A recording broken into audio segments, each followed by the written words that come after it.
Urdu लाजी official channel में आपका एक बार फिर से खैर मकदम है।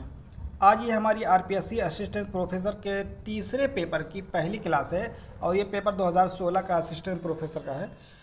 तो जो लोग चैनल को पहली बार विजिट कर रहे हैं चैनल को सब्सक्राइब कर लेंगे, लाइक और शेयर भी कर लेंगे।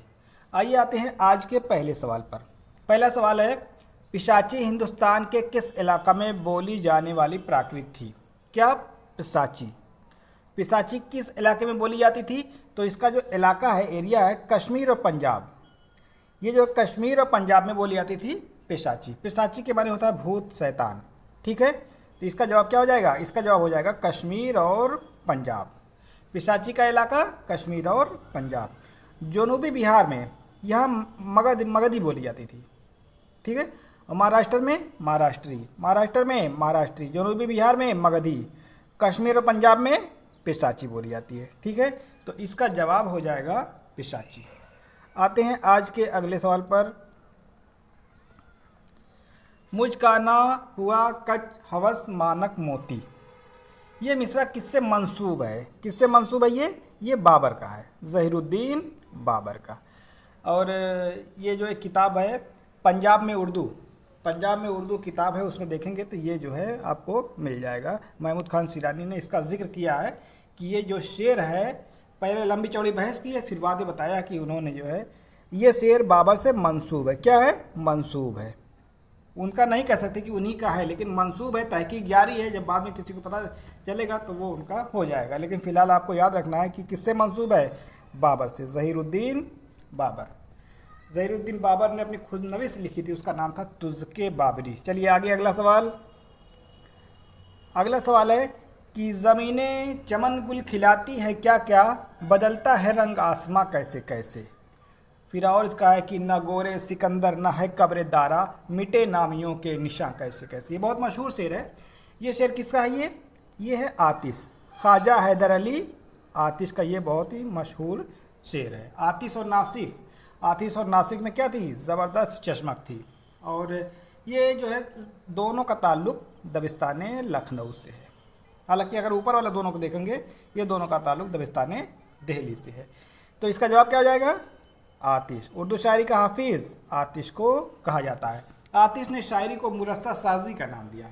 बंद से अल्फाज जड़ने से नगों के कम नहीं, शायरी भी काम है आतिश मुरस्सा साज का। ठीक है, चलिए यहाँ तक पहुँच गए। आगे देखिए अगला सवाल। मीर अनीस को अनीस तखल्लुस किसका अता करदा है? तो इसका जवाब क्या हो जाएगा? इसका जवाब हो जाएगा नासिक, शेख इमाम बख्श नासिक। ठीक है, और मीर अनीस के वालिद का क्या नाम है? इनके वालिद का नाम था मीर खलीक। ध्यान से देखिएगा, मीर खलीक इनके वालिद का नाम है। और होता क्या है कि मीर खलीक और नासिक ये दोनों दोस्त रहते हैं। मीर खलीक और नासिक दोनों दोस्त रहते हैं, ये बात जहन में रहे। और मीर अनीस आपको मालूम है कि मीर अनीस शुरुआत में जो है तखल्लुस जो रखते थे वो था हज़ी। मीर अनीस का शुरुआती तखल्लुस क्या था? हज़ी तखल्लुस था।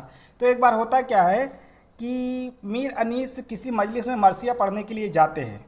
ठीक है, मरसिया पढ़ने के लिए जाते हैं, तो मीर खलीक अपने दोस्त नासिक को भी लिवा करके उसमें गए कि मेरा बेटा मरसिया पढ़ रहा है, चलिए आप भी चलिए। तो मीर खलीक और नासिक गए। अब उस मजलिस में जब मीर अनीस मरसिया पढ़ रहे थे तो मरसिया तो बहुत अच्छा था, लेकिन लास्ट में जो है जब उन्होंने अपना तखल्लुस हज़ी इस्तेमाल किया, यानी जब उन्होंने शायरी में अपना तखल्लुस हज़ी इस्तेमाल किया तो ये नासिक को थोड़ा खटका। तो नासिक ने कहा कि जो है ये जो तखल्लुस हज़ी है मुझे प्यारा नहीं लगता, मुझे अच्छा नहीं लगता है। तो खलीक ने कहा कि ठीक है, आप ही जो है मेरे बेटे का तखल्लुस तजवीज़ कर दीजिए। तो उन्होंने कहा कि मुझे अनीस प्यारा लगता है, तो वहीं से इनका तखल्लुस हो गया अनीस। तो मीर बाबर अली हज़ी पहले थे, मीर बाबर अली अनीस हो गए। तो अनीस तखल्लुस किसने तजवीज़ किया था, किसने अता किया था? हो जाएगा इसका जवाब नासिक। क्लियर हो गया ना? चलिए आगे अगला सवाल। मोहम्मद बिन तुगलक ने किस सन में दिल्ली की जगह देवगिरी को दारुल सल्तनत बनाया? तो इसका जवाब क्या हो जाएगा? इसका जवाब हो जाएगा 1327। इसका जवाब हो जाएगा 1327 में। ठीक है, दरअसल जब दक्कन को फतेह कर लिया गया तो मोहम्मद बिन तुगलक का ज़माना था, तो मोहम्मद अब यहाँ दिल्ली में ये लोग हुकूमत करते थे, दिल्ली में हुकूमत करते थे। फिर क्या होता है कि अब दक्कन यहाँ पे है, दूर है, ये सेंटर है, दिल्ली क्या है, ये दिल्ली सेंटर है और दक्कन यहाँ से काफ़ी दूर पड़ रहा था, लेकिन इन्होंने दक्कन को भी फतेह कर लिया था। तो सोचा कि जो है क्यों ना दिल्ली से मैं अपनी राजधानी को यहाँ पे मुंतकिल कर दूँ।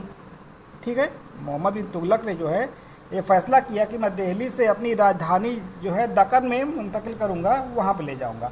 फिर यहाँ पे जो दिल्ली में थे जितने रईस, अमीर, फ़कीर, कारीगर, जितने लोग काम करने वाले थे, सबको हुक्म जारी कर दिया कि अब जो है चलो दक्कन, वहाँ राजधानी यानी दारुल सल्तनत अब दक्कन में रहेगा। तो बहुत से लोग जो है दिल्ली से दक्कन चले गए। अब यहाँ पे थे, लेकिन अब यहाँ बैठ करके पूरे हिंदुस्तान को ठीक से नहीं देखा जा सकता। ठीक है ना, वहाँ पर बैठ करके पूरे हिंदुस्तान पे ठीक से हुकूमत नहीं की जा सकती, इसको महसूस हुआ। तो फिर इसने क्या किया कि हालांकि जब ये गया था तो किस एरिया में गया था, दक्कन में एक जगह का नाम था देवगिरी, देवगिरी नाम था, उसका नाम बदल दिया और उसका नाम रख दिया दौलताबाद। क्या रखा, दौलताबाद उसका नाम रख दिया। ठीक है, लेकिन इसको 1 साल के बाद महसूस हुआ कि नहीं, मैंने बहुत गलत काम कर दिया। फिर उसके बाद उसने हुक्म जारी कर दिया कि दक्कन से चलो अब दिल्ली, फिर दोबारा चलो। तब उसके बाद बहुत से लोग हालांकि वहीं पर रह भी गए, बहुत से लोग चले आए। तो मोहम्मद बिन तुगलक के इस फैसले को कुछ लोगों ने नापसंद किया और इनको जो है पागल सुल्तान कहा गया। तो पागल सुल्तान किसे कहा जाता है, मोहम्मद बिन तुगलक को। समझ आ रही बात ना। तो मोहम्मद बिन तुगलक ने 1327 में हुक्म जारी किया था कि दिल्ली से चलो कहाँ पे, देवगिरी यानी दक्कन में चलो।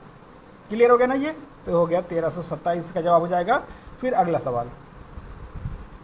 सवाल है कि मोहम्मद कुली कुतुब शाह ने उर्दू के अलावा और किस ज़बान में शेर कहे। उर्दू के अलावा तो उर्दू में कहे थे, हालांकि इन्होंने जो है उर्दू में कहे, फिर तेलंगी यानी तेलंगाना ज़बान में, तेलुगु ज़बान, ठीक है ना, तेलुगु ज़बान में भी शायरी करते थे। किस ज़बान में, तेलुगु ज़बान में भी शायरी करते थे। और तेलुगु ज़बान में जब शायरी करते थे तो अपना तखल्लुस ये रखते थे तुर्कमान। क्या तखल्लुस, तुर्कमान, तेलुगु तुर्कमान। और जो फ़ारसी शायरी करते थे, फ़ारसी जब शायरी करते थे तो ये अपना तखल्लुस रखते थे कुतुब शाह। क्या रखते थे, कुतुब शाह, ये याद रखना चाहिए। ठीक है, कुतुब शाह तखल्लुस रखते थे। ठीक है ना, तो फ़ारसी में कुतुब शाह, तेलुगु में तुर्कमान और उर्दू में कुतुब। ठीक है, और कुली कुतुब शाह ने कुल 17 तखल्लुस इख्तियार किए हैं। कितने तखल्लुस, 17 तखल्लुस इख्तियार किए हैं। 12 प्यारियों के आशिक के नाम से ये बहुत मशहूर है। इन्हीं पर कुली कुतुब शाह ने एक मसनवी लिखी थी कुतुब मुस्तरी, जो कि बेस इन्हीं को बनाया गया था, क्योंकि कुली कुतुब शाह एक रक्कासा से इश्क करते थे। ठीक है, एक रक्कासा थी भागमती नाम की, एक उससे इश्क करते थे। बाद में जो है उसी को एक मसनवी में लिखा कि कुतुब मुस्तरी, यानी जो उसमें भागमती थी वो मुस्तरी थी। चलिए ये बात समझ में आ गई ना। तो सवाल क्या है कि मोहम्मद कुली कुतुब शाह ने उर्दू के अलावा और किस ज़बान में शेर कहे, तेलंगी यानी तेलुगु ज़बान में। समझ आ गया ना। चलिए आगे अगला सवाल, मसनवी नौसरहार किसकी तसनीफ़ है। नौसरहार ये अशरफ बयाबानी की तसनीफ़ है नौसरहार। और ये जो है जो इसकी सिनफ़ी हैसियत है, यानी सिनफ जो है ये मसनवी की हैसियत में लिखी गई है। मसनवी कैसे लिखी जाती है, 2-2 लाइन में लिखी जाती है। मसनवी कैसे लिखी जाती है, 2-2 लाइन में लिखी जाती है। लेकिन अगर ये पूछा है कि मसनवी नौसरहार, तो ये तो ठीक है। अगर पूछा जाए कि मसनवी नौसरहार का मौजू क्या है, तो मौजू हो जाएगा इसका मरसिया, क्योंकि इसमें वाक़यात करबला से मुताल्लिक़ बातें हैं। नौसरहार, इसमें जो है नौसर को हार कर दिया गया था। समझ रहे हैं ना। तो ये नौसरहार में अगर पूछा जाए कितने अबवाब हैं, तो नौसरहार में कितने अबवाब, 9 अबवाब। नौसरहार में कितने अबवाब, 9 अबवाब हैं। ठीक है, इसका मौजू मरसिया है और जो है ये मसनवी की हैसियत में लिखी गई है, अशरफ बयाबानी की। उर्दू की पहली मसनवी तो जो है यही हो जाएगी। ठीक है, नौसरहार, या उर्दू का पहला मरसिया कहिए। ठीक है, उर्दू का पहला मरसिया कौन है, नौसरहार। आगे अगला सवाल, कुतुब मुस्तरी की सने तसनीफ़ क्या है। कुतुब मुस्तरी ये लिखी गई है 1609 में। 1609 अगर इसकी हिजरी कहेंगे तो 1018 हिजरी में लिखी गई है। कितने हिजरी में? 1018 हिजरी या 1609 में लिखी गई है कुतुब मुस्तरी। और कुतुब मुस्तरी जो वजही की है, वजही ने एक मसनवी लिखी है कुतुब मुस्तरी, और ये मसनवी कुल 12 दिन में लिखी गई। कितने दिन में? 12 दिन में मसनवी लिखी गई है और 12 किरदार हैं। ठीक है, 12 किरदार हैं और इनके तमाम किरदारों का नाम, 12 किरदारों का नाम सितारों के नाम पर रखा गया है। ठीक है, किस मसनवी के सभी किरदारों का नाम सितारों के नाम पर रखा गया है? तो इसका जवाब हो जाएगा कुतुब मुस्तरी। क्लियर हो गया ना? तो ये चीज़ हो गई। तो सवाल था कि कुतुब मुस्तरी किस सन में लिखी गई या सर तसनीफ क्या है इसकी? ये हो जाएगा 1609। चलिए आगे अगला सवाल। फूलबन मसनवी का मौजू क्या है? फूलबन ये जो मसनवी लिखी गई है इसमें वही इश्क व आशिकी वाली बातें हैं। इसमें हालांकि जो है 3 मरकज़ी किस्से हैं और 3 ज़िमनी किस्से हैं। ठीक है, 3 मरकज़ी किस्से हैं और 3 ज़िमनी किस्से हैं। हुमायूं फ़ाल और शमनवर की दास्तान इश्क बयान की गई है और उसमें जो है एक जो बुलबुल वाली कहानी बयान की गई है ना। तो सभी इश्किया बातें इसमें बयान की गई हैं। तो ये हो गया मसनवी फूलबन। कब लिखी गई है? 1655 में। कब लिखी गई है? 1655 में। किस मसनवी को दक्कन का अनमोल रतन कहा जाता है? अनमोल रतन फूलबन। ठीक है ना, अनमोल रतन फूलबन। किसने मुरत्तब किया है? अब्दुल कादिर सरवरी ने। किसने मुरत्तब किया है? अब्दुल कादिर सरवरी ने इसको मुरत्तब किया है। और फूलबन की बात करें तो इसमें कुल 1744 अशार हैं। कितने अशार हैं? 1744। कितने अशार? 1744। और कब लिखी गई है? 1655 में। किस मसनवी को अनमोल रतन कहा जाता है? मतलब किस मसनवी को दक्कन का अनमोल रतन कहा जाता है? फूलबन को। कितने ज़िमनी किस्से? 3। कितने मरकज़ी किस्से? 3। कुल कितने किस्से? 6। किसने मुरत्तब किया है? अब्दुल कादिर सरवरी ने। ठीक है, चलिए आगे आते हैं अगले सवाल पर। दिल्ली में वली को 2 मुफीद मशवरे किसने दिए थे? तो इसका जवाब क्या हो जाएगा? इसका जवाब हो जाएगा सादुल्ला गुलशन। ठीक है, इसका जवाब हो जाएगा सादुल्ला गुलशन। वली दक्कन से दिल्ली आए। ठीक है, वली ये दक्कन है और ये आए दिल्ली। तो अकेले नहीं आए वली, वली के साथ एक और थे, इनके एक दोस्त थे अबुल मुआली। तो वली अपने दोस्त अबुल मुआली के साथ दक्कन से दिल्ली आए और दिल्ली में एक सूफ़ी बुज़ुर्ग थे सादुल्ला गुलशन, उनसे उन्होंने मुलाकात की और अपने शेर शायरी के बारे में बताया। तो सादुल्ला गुलशन ने उनको 2 मशवरे दिए। कितने मशवरे? 2 मशवरे दिए थे और कहा था कि दक्कनी अल्फाज का इस्तेमाल तुम कम करो, यानी तुम जो शायरी कर रहे हो उसमें दक्कनी अल्फाज का इस्तेमाल कम करो, उसकी जगह फ़ारसी के शीरी ज़बान का इस्तेमाल करो। एक मशवरा ये दिया। फिर कहा कि दूसरा मशवरा, फ़ारसी शायरी में जो मज़मून मौजूद हैं उनका तुम अपनी ज़बान में तर्जुमा करो। ठीक है ना, तो ये 2 मशवरे दिए थे। तो दिल्ली में वली को 2 मुफीद मशवरे किसने दिए थे? सादुल्ला गुलशन ने। और जब वली आए पहली बार, वली जब आए तो 1700 में आए। वली कब आए? 1700 में आए। और जब दिल्ली में आए उस वक्त जो है किसका ज़माना था? औरंगज़ेब, बादशाह औरंगज़ेब का ज़माना था।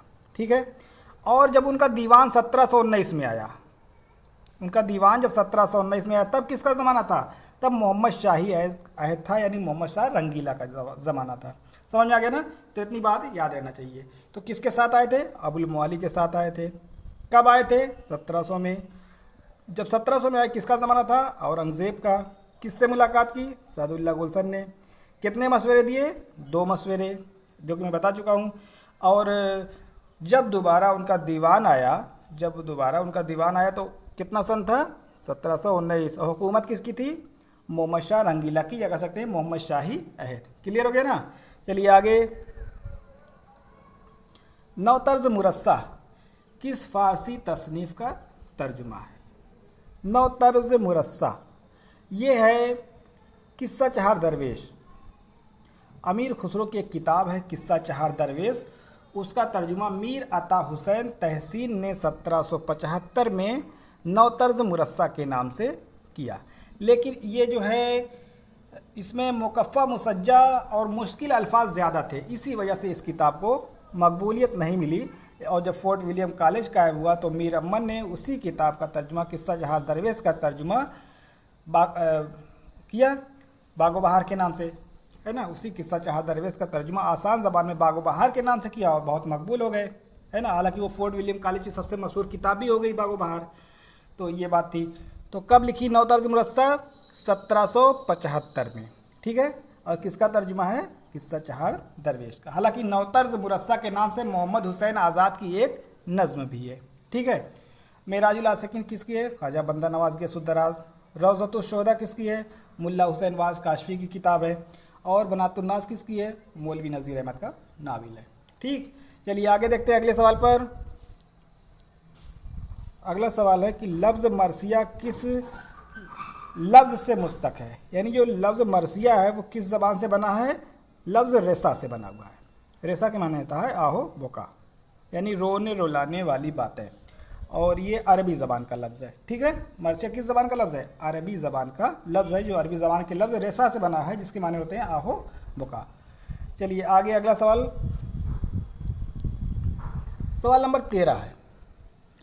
सवाल नंबर 13 है कि जिस नज़्म में रदीफ़ व काफ़िया अलग अलग होते हैं, रदीफ़ व काफ़ी अलग होते हैं, उस नज़्म को क्या कहते हैं? जैसे मान लीजिए कोई नज़्म है, अब उसमें जो है हर मिसरे में रदीफ़ व काफ़ी जब अलग अलग रहेंगे तो क्या हो जाएगा? तो वो मुअर्रा हो जाएगा। क्या हो जाएगा? ये मुअर्रा नज़्म कहलाएगी, ठीक है।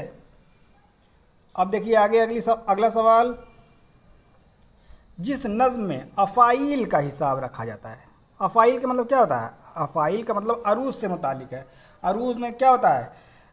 अरूज़ में आप जानते हैं कि जैसे अरूज़ की जो बहर होती है, जो वज़न होता है, जैसे फ़ाउलुन फ़ाउलुन फ़ाउलुन फ़ाउल, है ना, मफ़ाइलुन मतफ़ाइलुन व मतक़ारिब, इस तरीके से सारी चीज़ें होती है ना। तो ये सब क्या है? अफ़ाइल है। यानी इन सारी चीज़ों का जब किसी में एहतमाम किया जाएगा, हिसाब रखा जाएगा, तो उसको पाबंद नज़्म कहेंगे, ठीक है ना। यानी अफ़ाइल का मतलब अरूज़, यानी जिसमें अरूज़ की पाबंदी हो, अरूज़ का हिसाब रखा जाता हो, तो उसको पाबंद नज़्म कहेंगे। क्या कहेंगे? उसको कहेंगे पाबंद नज़्म। क्लियर हो गया? चलिए आगे देखिए अगला सवाल, ऐसी नज़्म जिसमें अरूज़ का एहतमाम नहीं किया जाता है तो उसको क्या कहेंगे? उसको कहेंगे आज़ाद। अरे भाई, जिसमें अरूज़ का एहतमाम किया जाएगा वो पाबंद होगी, अब एहतमाम नहीं किया जाएगा तो वो आज़ाद हो जाएगी। यही तो होता है, पाबंद और आज़ाद, यानी किसी चीज़ की पाबंदी हो, जब कोई चीज़ में पाबंदी नहीं रहेगी तो वो फ्री हो जाएगी, आज़ाद हो जाएगी। तो यही चीज़ है।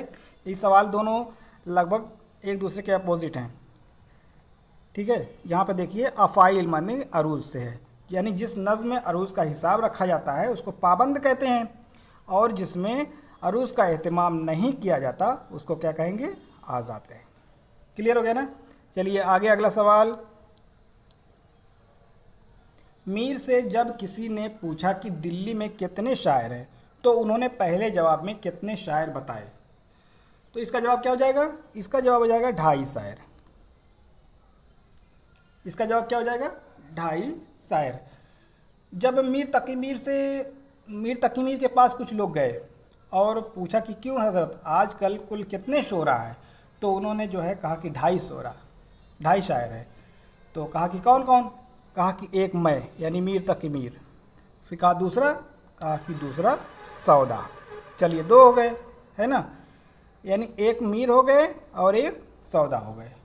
और फिर पूछा कि और कौन है, तो कहा कि दर्द, वो आधे शायर हैं। कितने हो गए? आधे शायर, यानी एक एक 2 कुल मिलाकर हो गए 2.5 शायर, ठीक है। तो लोगों ने कहा कि मीर सोज़ भी तो अच्छे शायर हैं और वो आसिफुद्दौला के उस्ताद भी हैं। अब जो है मीर तकीमीर चिढ़ गए कि जो है मैं इतना बड़ा शायर हूँ, मैं भी जो है लखनऊ में हूँ, लेकिन जो है आसिफुद्दौला ने मीर सोज़ को अपना जो है उस्ताद बनाया, मुझे क्यों नहीं बनाया? तो चिढ़े हुए थे, अंदर अंदर चिढ़े हुए थे। तो उन्होंने कहा कि हाँ ठीक है, तो पाव शायर वो हैं, ठीक है। वो बाद में कहा था कि वो ठीक है, वो पाव शायर है। तो कुल मिलाकर 2.25 हो गए, ठीक है ना। लेकिन ये सवाल क्या पूछा है कि मीर से जब किसी ने पूछा कि दिल्ली में कितने शायर हैं तो उन्होंने पहले जवाब में क्या बताया था? पहले जवाब में बताया था 2.5, तो बाद में 2.25 बताया। क्लियर हो गया? चलिए आगे अगला सवाल, किस शायर का ताल्लुक दबिस्तान दिल्ली से नहीं है? नासिक, नासिक तो दबिस्तान लखनऊ के बानी है। दबिस्तान लखनऊ का बानी किसे कहा जाता है? नासिक को कहा जाता है। नासिक की आतिश से ज़बरदस्त चशमक थी। और हालांकि इनके बारे में आपको मालूम है कि इनके बारे में मैंने कई बार बताया है कि जो है इनको दुम कटा भैंसा भी कहा जाता है, अदबी डिक्टेटर भी कहा जाता है, अदब का तानाशाह भी कहा जाता है, लखनऊ में दबिस्तान लखनऊ का बानी कहा जाता है, इस्लाह ज़बान के लिए मशहूर हैं, सारी चीज़ें हैं इनसे। ठीक है, तो ये हैं नासिक। और बाकी और तीनों को देखेंगे, मोमिन, गालिब, दर्द, ये सब दिल्ली दबिस्तान से ताल्लुक़ रखते हैं। ठीक है, तो इसका जवाब हो जाएगा ये वाला। अगला सवाल, आप बेबहरा है जो मोतक़िदे मीर नहीं, ये मिसरा किस शायर का है? ये मिसरा किस शायर का है? तो इसका जवाब क्या हो जाएगा? इसका जवाब हो जाएगा गालिब। इसका जवाब क्या हो जाएगा? गालिब। गालिब का एक शेर है ना, गालिब का एक बहुत ही मशहूर शेर है कि गालिब अपना तो अक़ीदा है बकौल नासिक, गालिब अपना तो अक़ीदा है बकौल नासिक, आप बेबहरा हैं जो मोतक़िदे मीर नहीं। तो कुछ लोग इसका जवाब नासिक बताते होंगे या जो भी है, तो इसका जवाब नासिक नहीं है, ये शेर गालिब का है। ये शेर गालिब का है कि गालिब अपना तो अक़ीदा है बकौल नासिक। तो ये शेर किसका है? ये गालिब का शेर है। और ये इसका जवाब हो जाएगा ऑप्शन नंबर 4। ठीक है, अगला सवाल है, लाई हयात आए कज़ा ले चली चले, अपनी खुशी ना आए ना अपनी खुशी चले। ये शेर किसका? बहुत ही मशहूर शेर है ये ज़ौक़ का शेर है। ठीक है, ये किसका शेर है? ज़ौक़ देहलवी का, शेख इब्राहिम ज़ौक़। और एक बात और है कि ज़ौक़ जो है दबिस्तान दिल्ली से ताल्लुक़ रखते हैं और दिल्ली इन्होंने छोड़ी नहीं। जैसे दर्द हैं, दर्द कहीं नहीं गए, दर्द ने दिल्ली नहीं छोड़ी, इसी तरीके से ज़ौक़ ने भी जो है दिल्ली नहीं छोड़ी। हालांकि जो है दक्कन के नवाब चंदूलाल शादा ने इनको एक बार बुलाया था कि जो है आप चले आइए, यहाँ इस वक्त बहुत अच्छा माहौल है शेर व शायरी का, और दिल्ली में क्या पढ़े हो, वहाँ पे गदर वगैरह चल रही है। तो इन्होंने कहा था कि जो है गरचा इन दिनों मुल्क दक्कन में है कदरो सुखन, कौन जाए ज़ौक़ पर दिल्ली की गलियाँ छोड़ करके। ठीक है ना, कौन जाए ज़ौक़ पर दिल्ली की गलियाँ छोड़ कर। तो ये बात कही थी ज़ौक़ ने, यानी इन्होंने दक्कन में जाने से मना कर दिया था। ठीक है ना। बाकी जो है ये जो है बहादुर शाह ज़फ़र के उस्ताद भी थे ज़ौक़ के। हालांकि बहादुर शाह ज़फ़र की अगर बात करें तो बहादुर शाह ज़फ़र के 3 उस्ताद थे। बहादुर शाह ज़फ़र के 3 उस्ताद थे। एक थे शाह नसीर, शाह नसीर के बाद ज़ौक़ हुए, फिर गालिब हुए। ठीक है, चलिए आगे अगला सवाल, ज़ेल में कौन गीत निगार की हैसियत से नहीं जाना जाता है? गीत निगार अमीर खुसरो गीत लिखते थे, कतिल शिफाई गीत लिखते थे, मजरू सुल्तानपुरी फिल्मों के लिए गीत लिखते थे। फ़ानी बदायूनी नहीं है इसमें। इसका जवाब क्या हो जाएगा? नहीं पूछा गया है तो ये हो जाएगा फ़ानी बदायूनी। ठीक है, यासियात का इमाम किसे कहा जाता है? फ़ानी बदायूनी। यासियात का इमाम किसने कहा इनको? रशीद अहमद सिद्दीकी ने। और इनके 4 दीवान हैं, चारों दीवान का नाम ज़रूर याद रखिएगा, दीवान फ़ानी, बाक़ियात फ़ानी, इरफानियात फ़ानी, वजदानियात फ़ानी। ठीक है, इनके 4 दीवान हैं। आगे अगला सवाल, कसीदा के लिए क्या ज़रूरी है? कसीदा के लिए होना चाहिए बुलंद तख़य्युल और शौक़त अल्फाज, ये कसीदा के लिए ज़रूरी है। क्लियर हो गया। आगे अगला सवाल,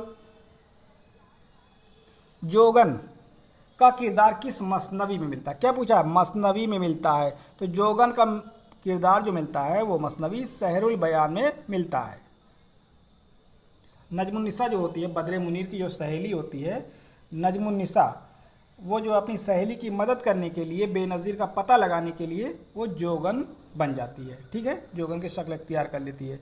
तो इसका जवाब क्या हो जाएगा? मसनवी सहरुल बयान। हालांकि अगर जोगन की बात आ गई तो एक ड्रामा इंदर सभा है, एक ड्रामा अमानत लखनवी का इंदर सभा है, उसमें जो सब्ज़ परी होती है वो भी जब उसके बाल नुचवा करके फेंक दिए जाते हैं तो वो भी जो है जोगन का रूप इख्तियार कर लेती है, और मतलब कि सब्ज़ परी ही जोगन बनती है। तो कहने का मतलब ये है कि इंदर सभा में भी जोगन और सहरुल बयान में भी जोगन। क्लियर। आगे देखिए अगला सवाल। अगला सवाल है कि उर्दू गज़ल को बेवक्त की रागनी किसने कहा? उर्दू गज़ल को बेवक्त की रागनी किसने कहा है? ये कहा है मौलाना हाली ने। हाली की एक किताब है मुकदमे शेर व शायरी, 1893 में लिखी गई है, उर्दू तनकीद की पहली किताब है। और उसमें जो हाली ने 4 सिंफ पर बहस की है, गज़ल, कसीदा, मरसिया, मसनवी।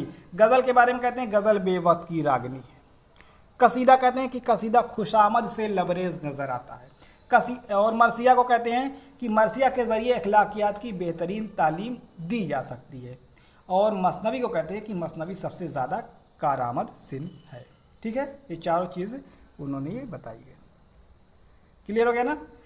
तो चलिए आगे आते हैं अगले सवाल पर। अगला सवाल है कि सही जोड़ की निशानदेही कीजिए। गुलशन इश्क नुसरती की है, इसमें गवासी दिया, ये गलत है। फूलबन इब्न निशाती की है, इसमें वजही दिया, ये गलत है। कलमतुल हकायक बुरहानुद्दीन जानम की है, इसमें निशाती दिया, ये गलत है। खुशनामा खुशनगस ये किसकी है? मीरान जी शमसुल उस्ताद की। इसका जवाब क्या हो जाएगा? सही जोड़ में हो जाएगा मीरान जी शमसुल उस्ताद। खुशनामा, खुशनगस, मरगूबुल कुलूब, सरा मरगूबुल कुलूब। ठीक है, इसमें ये एक मसनवी है, इसमें खुश नाम की एक नेक सीरत लड़की रहती है। ठीक है, नेक सीरत यानी उसकी सूरत नहीं अच्छी रहती है लेकिन उसकी सीरत बहुत अच्छी रहती है। उसी को मौजू बनाकर मीरान जी शमसुल उस्ताद ने ये मसनवी लिखी है। ठीक है, तो खुशनामा एक नेक सीरत लड़की की कहानी है। क्लियर हो गया? चलिए देखिए आगे अगला सवाल। अगला सवाल है कि मोहम्मद नासिर किसके वालिद बुजुर्गवार थे? तो मोहम्मद नासिर किसके वालिद थे? तो मोहम्मद नासिर ये दर्द के वालिद हैं। मोहम्मद नासिर नाम है और शायरी भी करते थे और अंदलीब तखल्लुस रखते थे। और इनका दीवान भी है नाले अंदलीब। ठीक है ना, नाले अंदलीब। और इन्हीं से जो है मीर दर्द, इनके बेटे जो थे मीर दर्द मुरीद थे, इसी वजह से ये अव्वलुल मोहम्मदीन भी कहलाए। मीर दर्द जो है अव्वलुल मोहम्मदीन कहलाए क्योंकि ये अपने वालिद से पहले मुरीद थे। ठीक, और मीर दर्द के भाई का नाम मीर असर है जिन्होंने एक मस्तवी ख्वाब व ख्याल भी लिखी है। क्लियर हो गया ना? चलिए अब हम मिलते हैं, इस वीडियो को यहीं पे ख़त्म करते हैं। मिलते हैं अगले वीडियो में जल्द ही। जो लोग चैनल को पहली बार विजिट कर रहे हैं चैनल को सब्सक्राइब कर लेंगे, लाइक और शेयर भी कर लेंगे। अस्सलाम वालेकुम।